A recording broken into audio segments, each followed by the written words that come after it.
The seventh chapter of the book of Revelation, part of which is our first reading for the liturgy of All Saints today.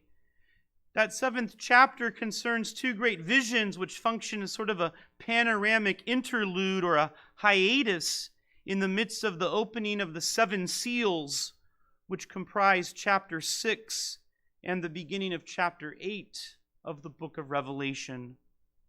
The first 6 seals of the scroll that only the Lamb, who is Christ, and the Lamb is the central image for Christ in the book of Revelation, that only the Lamb can open, those first 6 seals unleash destruction and panic. The seventh and last seal brings about silent reflection in heaven before the sounding of the 7 trumpets, where it goes all over again. Thus, on one level, there is a movement from disorder to order, from destruction to serene peace. This serene peace of the 7th seal is anticipated in the 2 visions of the 7th chapter, one of the 144,000, 12,000 from each of the 12 tribes of Israel, and the other concerning the vision of the innumerable multitudes from every nation, race, people, and tongue. Can't be counted. The 144,000, based as it is on the number 12, and the biblical significance of 12 in relationship to Israel, concerns the perfection of the children of Israel, the Jewish people. The great multitude, which no one could count, concerns the Gentiles or the nations or everyone else. St. Paul himself uses this dual formulation to talk about the power of the gospel. In Romans chapter 1, verse 16, he writes, "For I am not ashamed of the gospel. It is the power of God for salvation to everyone who has faith, to the Jew first, and also to the Greek or the Gentile." Furthermore, in the Gospels of Matthew and Mark, Jesus miraculously feeds 2 different sets of crowds, the first feeding directed toward the Jews, the second toward everyone else, the Gentiles. In effect, then, the double vision of Revelation chapter 7 anticipates a universal salvation for the children of Israel, the Jews, and also the rest of humanity, all the nations.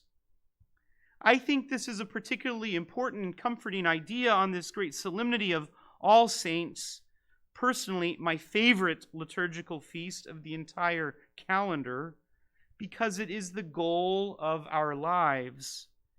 The notion that there is an innumerable multitude of those beyond the officially and formally canonized ones whom the Church has publicly declared as such, known to God alone and perhaps to us too, and the reality that these holy ones, saints, are connected to us and we to them in a great bond of communion, they spurring us on to the holiness that they have recognized is God's grace in their lives, even in the midst of their own sin, and we seeking their help and their guidance, praying to them to indeed become that which we are truly called to be fundamentally by our baptism, saints, God's holy ones. Yes, you and I are called to be saints.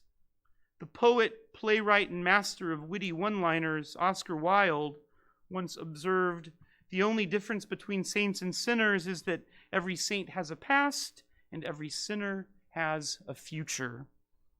The difference is grace.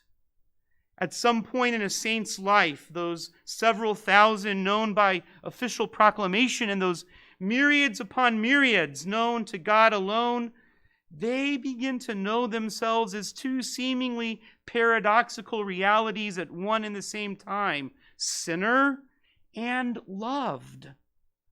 They know that they have sinned, that they have missed and continue to miss the mark, and they know that they are still radically loved by God, even in the midst of that. They are loved sinners. best definition of a saint, a loved sinner. And that's the same point.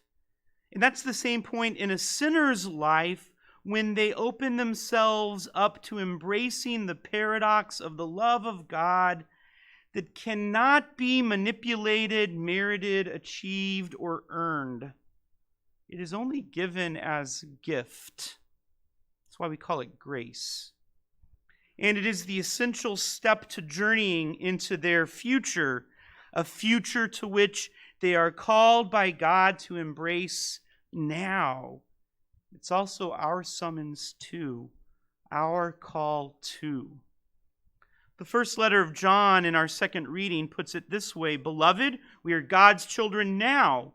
What we shall be has not yet been revealed. We do know that when it is revealed, we shall be like him, for we shall see him as he is. We're God's children now. I don't know if any one of us can really unpack the radicalness of that statement.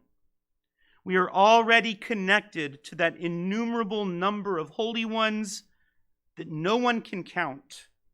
God's grace is already breaking into our lives. The question for us is, what side of that difference do we find ourselves on? Are we sinners still holding on to our pasts as if they totally define us, thinking that God couldn't really love me? Or are we saints putting out into the deep of God's oceanic love, knowing ourselves as having sinned, yes, and perhaps continuing to sin, but trusting in the truth of his radical and undying love for us, that we are indeed loved sinners, that indeed the Father has bestowed such love on us that we may be called the children of God right now. Every saint has a past. Every sinner has a future. All holy men and women, saints of God, pray for us.